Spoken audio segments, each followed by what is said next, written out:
So actually, I lied. The second poem's actually kind of long, but shame. Derision in my dad's laugh as each Sunday he attended the church of the televangelist. He mocked them with their crisp suits and perfect white teeth, proclaiming the blessings of God upon all those who sent in money. Dad laughed because God did not give handouts. All you got from working hard, and all you got from working hard was hardship. Dad laughed because he could not cry, but I could see it in his eyes, the desolation. Desolation in a pair of wire-rimmed tortoise-shell frames, the least offensive pair, chosen in reluctance from a cardboard box the optometrist took from beneath the counter. All the pretty pairs I knew better than to ask my mom for lined the walls. Mirrors and pictures of models smiled with their perfect white teeth. The optometrist inserted thick lenses into the frames, and I put them on. In the mirror, two large eyes blurred behind the rough ground veneer. I scowled back at my face, blistered with red inflamed bumps. The same red bumps on my thighs where the cheap pink plastic razor grazed my sensitive skin, harsh soap offering no protection. Exposed, two doctors gazed at my thighs, an inquisition as to why and what happened. Red-faced, I didn't know how to tell them. It was all we could afford.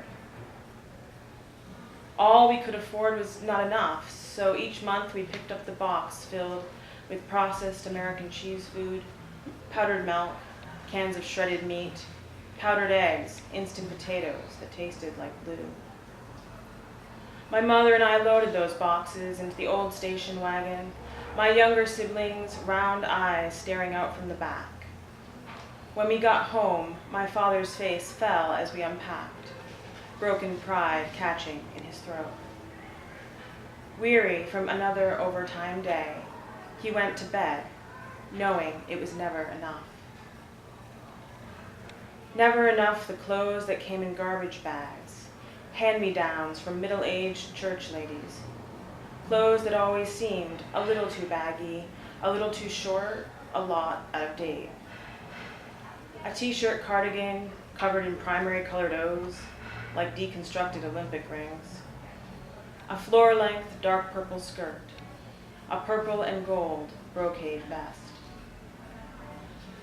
Purple and gold brocade vest that I wore the day I gave my first oral presentation, the first year I was in school at age 16.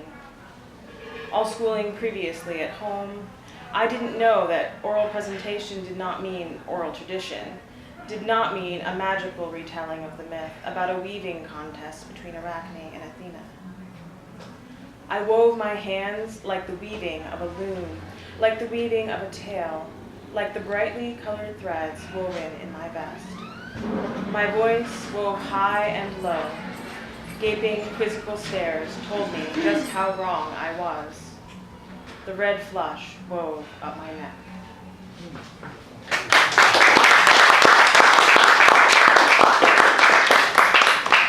So the next poem is based on a fairy tale that I'm sure you all know. It's called All for Feet. The little mermaid wanted feet. She wanted them for a man. He wouldn't take her without feet. Giving up her tongue in exchange, she got her wish. But with each step, pain seared through her soles. The things women sacrifice for love. The fairy tale ends with her smiling, shrugging off the daggers with ease because she is with her beloved. But what happens after the honeymoon? Fairy tales never go past the wedding day.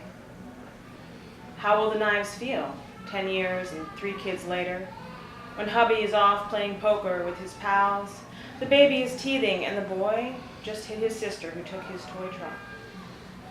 Will she still pantomime contentment, smiling as if she is the luckiest woman, clenching her jaw to hide the grimace?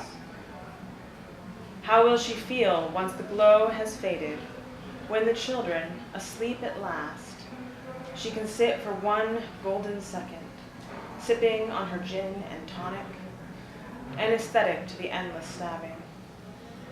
Will she, stepping into the bath, sinking into its depths, wish, just for a moment, she could take it back, transform legs again into fins? Will she, remembering the wide ocean, her weightless thrill and gliding speed, regret, again, her impulsive choice?